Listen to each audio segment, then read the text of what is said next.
In Blender, in the compositing tab, I have got a setup for rendering out different layers and different passes. This setup as well is only for exporting out your renders to an external folder, so you can use them and composite them in another program such as Photoshop or Nuke or DaVinci Resolve or whatever program that you use. I've put this on GitHub so you can download this for free and you can use it and test it out if you wish. I will go through how to do this. Now, just to note, this isn't a tutorial of rendering out passes and layers. It's just an overview of how to use this template.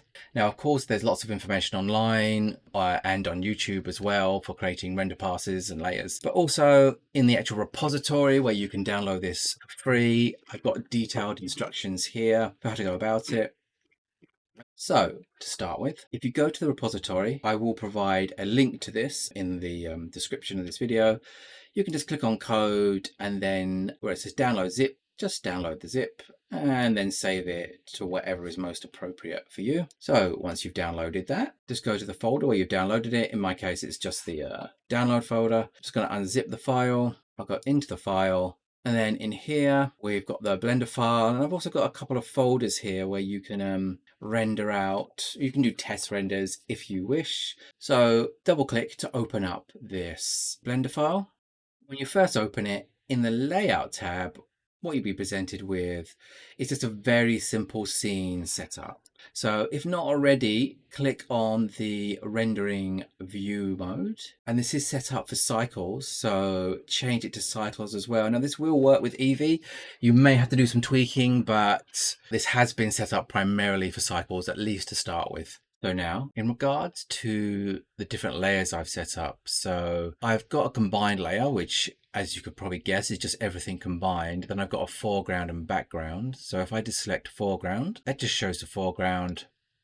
And then I've got the background, and that just shows the background, but also the grey floor as well. So now, if I click on the compositing tab, if you want to add or remove a pass from one of the layers, so just make sure you've got the correct layer selected. So if I select foreground, and then let's just say I don't want environment or emissive, for example, I can just go over to the layers, making sure I've got foreground selected, and then I can just get rid of emissive.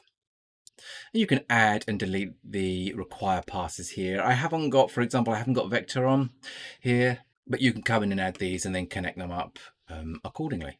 Then I've added either a set alpha and denoise or just a set alpha.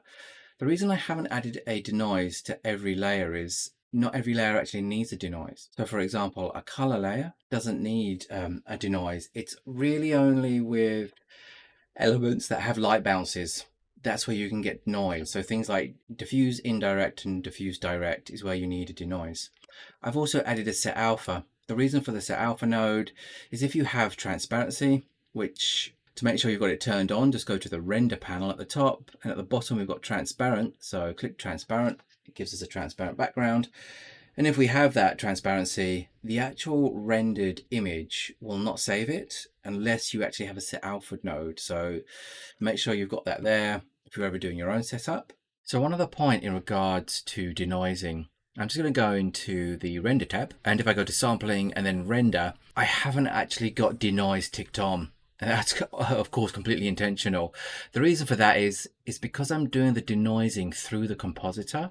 Also, when you do a denoise via the render tab, it just does it for the combined image. But in this case, I'm actually denoising the combined image as well via the compositing tab, and I don't need to have denoise on here. I don't actually have to have the combined image rendered out at all because I can combine all these layers to get back to my combined image, also known as the back to beauty pass. But in this case, I have plugged it in. It can be useful for reference sometimes. And also you may just want to use the combined image, but export it out via the compositor. So you would just turn off all the other passes, or you might leave one or two on if you want to add them to your combined image.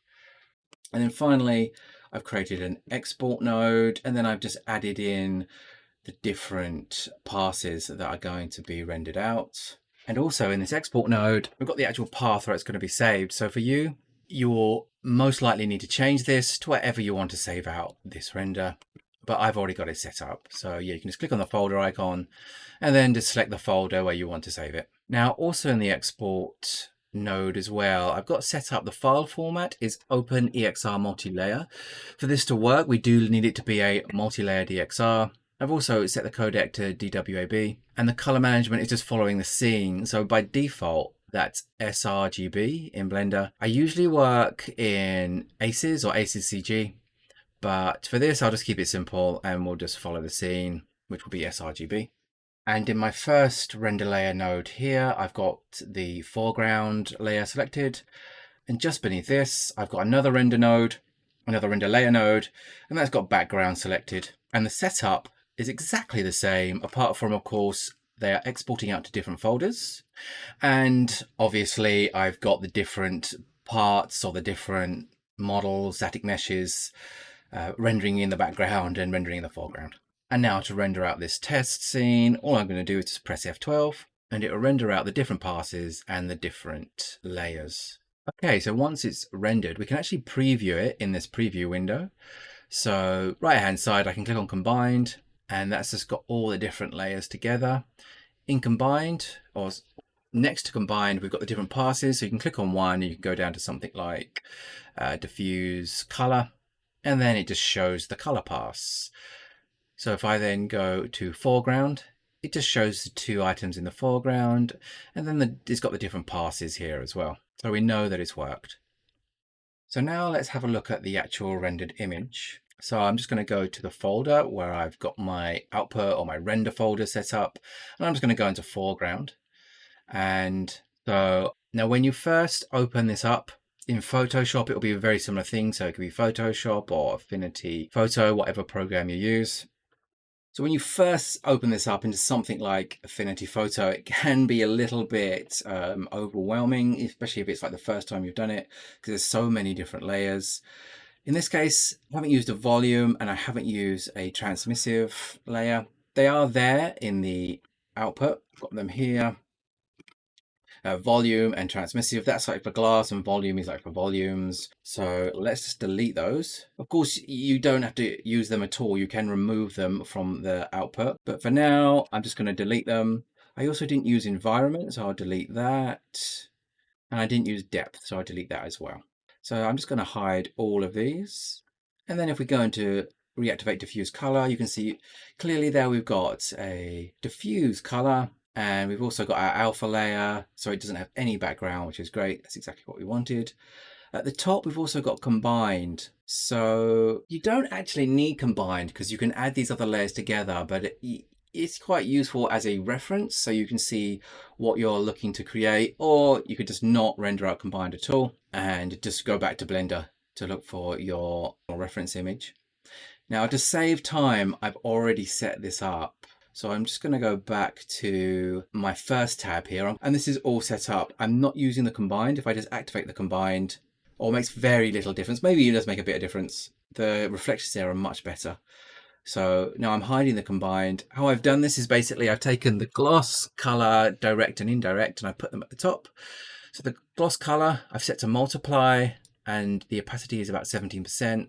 I can increase it or decrease it, but about that works well. Then I've got gloss indirect, and these are both set to add. So gloss direct and gloss indirect are set to add.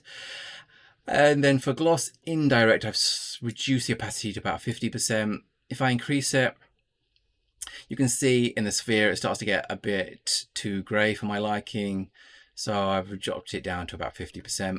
Then I've got diffuse color, which is set to multiply, and that's 100%. And then I've got diffuse direct. These I've actually both set to normal. You could set these to add as well, or maybe screen. And then you can, if you see there, if I start reducing the opacity, it starts reducing the color of the cube. And then diffuse indirect, I'll just keep as normal at 100%. In this case, there's not any direct emission, so it doesn't actually make any difference because that's on the background. It does have indirect. There is indirect light coming from the emissive, but that it's not anything to do with the actual emissive layer in this case because it's an indirect layer. I can activate mist and an ambient occlusion. And then in ambient occlusion, I can bring up the opacity and you can see the difference it starts to make there. So now I'll just go into the background, which I've already set up. It's got a similar setup as well. Now, if you want to combine these two together, all you need to do is to select all of the items here. I'm just going to control copy, or all the layers, sorry, I should say. Just control copy, bring them over to the first layer and then control V. And then while they're still selected, I'm just going to add them to a folder. I'm going to call that background. I'm going to drag it to the bottom. And as you can see now, we've got all the layers combined. I could just make this a bit tidier. I could put the foreground into a group as well and call that foreground. And then you can go around tweaking the blending and so forth. For example, if you look at the red here, the red cube here, let's just say you want to change the color, or you want to just particularly manipulate just the red cube. You can just go into diffuse color. I can add an adjustment layer, let's say hue, saturation, and light. And click on default. I'm just going to make sure that that adjustment layer is only affecting the diffuse color, like so. And now I can desaturate it, and you can see that it's only that cube that's being desaturated or saturated. Now obviously there's some indirect lighting and color there as well, so you'd have to go into your indirect or your direct or your indirect lighting as well. I could just bring that up a little bit, make it a bit lighter or a bit darker. If I want, I can even change the color like so. I can have a blue. And the reason I can do that so easily is just because I've got these rendered out as different passes, of course. So just to finish off with, if you are rendering out an animation, it's exactly the same setup. All you do is just render out an animation. So it's Control F12, and then it will render out all your frames into wherever your export folder is. And then you import them into DaVinci Resolve or Nuke, or again, whatever editing and compositing program that you use. The second thing is, and one that's very important, is a lot of the time this really isn't necessary, and it could be overkill for your renders, especially if you're an indie artist or solo animator and so forth. It's more demanding on your system, it takes longer to render, and the benefits you actually get from it don't really equate from the time and the additional work and the additional render time that it takes to go through this process. The thing that it really comes down to is your story, your shot composition, the emotion that's in your image. These are the things that you really need to put priority onto. This, of course, does give you granular control over the image. It can be very useful in editing. If you want to change the color or tweak something, you don't have to go back into the render. You can just do it all in compositing. And what I often do is I might just use, for example, just the miss pass, the AO, and then I might just have like diffuse color or diffuse indirect and direct. And then I don't use anything else, because it just creates a lot of additional work. But just consider this before you do your render. You don't have to have it. It's not critical. Focus on your story in your image or your animation. That's one of the things that really counts. For example, the movie Flow that was made in Blender, they didn't even use compositing, and it won an Oscar. Of course, like if you're working at a studio, animation or marketing or advertising or film or whatever, and then if there's budget for this, you may have an individual or several or a whole team that are just working on compositing. They don't do anything else. This is their task, because there's a budget there for them to actually do it. So if this is something that you want to get into more, or assuming AI doesn't take over everything, which it's certainly going to affect a lot of VFX, and it's starting to already, but putting that to one side, this is something you of course, obviously you would need to know this back to front if you're going to be working in this. But again, if you're doing your own solo renders or animations, then as mentioned, it's really not that critical. But if you've got any questions or comments, then please do leave them in the comment section, and thanks for watching.